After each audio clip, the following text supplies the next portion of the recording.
So we'll give him a round of applause, ladies and gentlemen. We need him where he's going to be. Our Congressman, Dan Donovan, we got to give him a round of applause, and we got to make sure he goes back to Congress. You see what's going on. And of course, our lady, Nicole Maliotakis, our Assemblywoman, give her a round of applause. We need her back in the Assembly.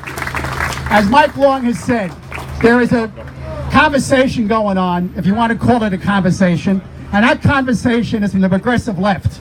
That progressive left wants to take everything and throw it out. Throw out the baby with the bathwater. I don't know what happened. I'm talking to some really serious people.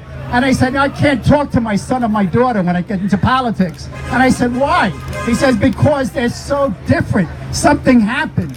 One is a graduate from Harvard. He said, I can't believe it. I talked to another couple that pulled their kids out of a special school here, and they said because of the direction the school was taking with their children, they pulled their kids out of it.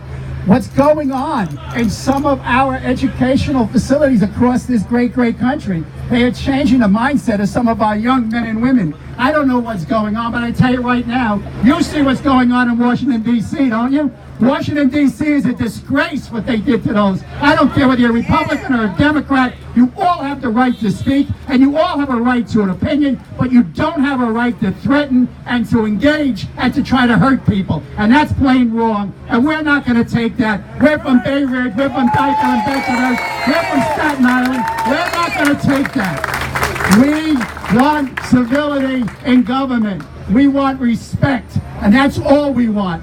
And I get great support across the board, Democrat, Republican, conservative, independent, because, ladies and gentlemen, they see the value in what I've been able to do in Albany, in our communities, and I will continue to do that and work for you.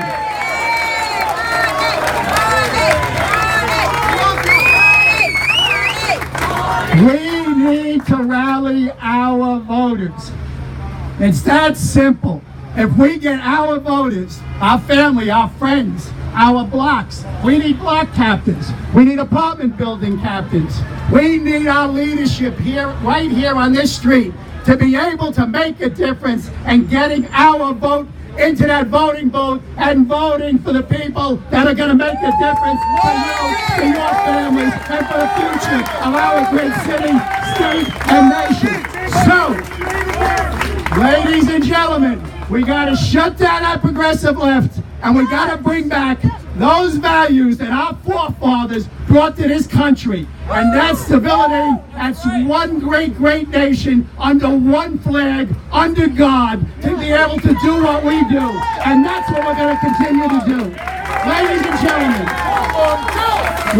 gentlemen, are we going to let the progressive left take over? Are we going to fight the progressive left? Yeah. Are we going to make a difference in our families' lives? Yes. Are we going to make a difference in this great city? Yes. And are we going to make a difference in this great state and nation? Yes. Ladies and gentlemen, it's up to each and every one of you to make sure we get that vote out there, to make sure we make that difference. And I know in my heart and my soul that you will. There is one more person I gotta say. My kids are here, and my beautiful wife Colleen hiding over in the corner. Give her a round of applause.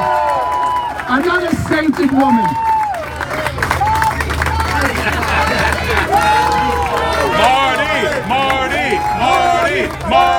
Marty. Ladies and gentlemen, I know I've got block captains, apartment building captains, people who do stores, people who do trains, people to do phones. That's what we need to be able to do. Get signs up. Signs don't vote, but they do send a message, ladies and gentlemen. I got to call up one person who's going to speak for the campaign that wants to get the good people here engaged. Jerry Kassar, where are you? Who's speaking? I think I hit all the points. I am not going to go into, I think Mike Long already hit the points about how much it would cost you to live in the city of New York if, in fact, the progressives, in fact, if my opponent ever got into the state senate, you would be priced out of New York. You wouldn't be able to stay here or live here. And I got here and